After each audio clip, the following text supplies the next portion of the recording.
Hi all, welcome to கெப்பி ஹெத்தைஸ் flavour studio. ரசம்னாலே ரொம்ப டெலிஷியஸாக இருக்கும்.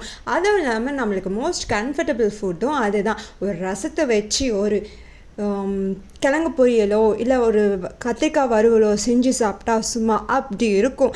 ரசத்துலேயே நிறைய வெரைட்டிஸ் இருக்குது. இன்றைக்கி நம்ம கிச்சனில் நம்ம பார்க்க போகிற ரசம் லெமன் ரசம் தான். ஃபஸ்ட் ஸ்டெப் வந்துட்டு என்னென்னா, பருப்பை வந்து நல்லா வேக வச்சு எடுத்துக்கோங்க. செகண்ட் ஸ்டெப் வந்துட்டு தாளிப்பு கரண்டியில் ஆஸ் யூஷுவல் கடுகு எண்ணெய், கடுகு, பூண்டு, சின்ன சைஸ் இஞ்சி, தக்காளி, உப்பு இதெல்லாம் சேர்த்து நல்லா வதக்கிக்கோங்க. வதக்கினதுக்கு உடனே வந்துட்டு நம்ம தேவையான அளவு ரசம் பவுடர் சேர்த்துக்கோங்க. அப்படியே வந்து வீட்டு மிளகாய் தூளியும் சேர்த்துட்டு நல்லா 5 நிமிஷம் போல் நல்லா வதக்கி எடுத்து இப்போ இந்த பருப்பு தண்ணியில் கொட்டி, பருப்பு ரொம்ப திக்காக இருக்கிறதுனால தேவைக்கேற்ப தண்ணியை வந்துட்டு அட்ஜஸ்ட் பண்ணிக்கலாம்.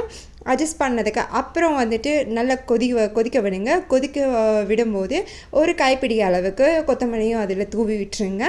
தூவி விட்டதுக்கப்புறம் நம்ம ஸ்பெஷல் இன்க்ரீடியண்ட்டான 1/4 ஸ்பூன் சர்க்கரையும் சேர்த்துக்கிறோம். உங்களுக்கு சர்க்கரை சேர்க்க பிடிக்காது, ஸ்வீட்டி ஃப்ளேவர் உங்களுக்கு வேணான்னா நீங்கள் அந்த ஆப்ஷனை வந்துட்டு தவிர்த்து விட்டுட்டு இப்போ நல்ல நுரக்கட்டி ரசம் ரெடியான ஸ்டேஜில் வந்துட்டு நீங்கள் ஸ்டவ்வை ஆஃப் பண்ணதுக்கப்புறம் ஒரு சின்ன சைஸ் லெமனை எடுத்து, அதுவும் ஹாஃப் வந்து லெமனை வந்து புழிஞ்சாலே போதும். ரசம் வந்து ரொம்ப டேஸ்டியாக இருக்கும். தேங்க்யூ ஆல் ஃபார் வாட்சிங் திஸ் வீடியோ.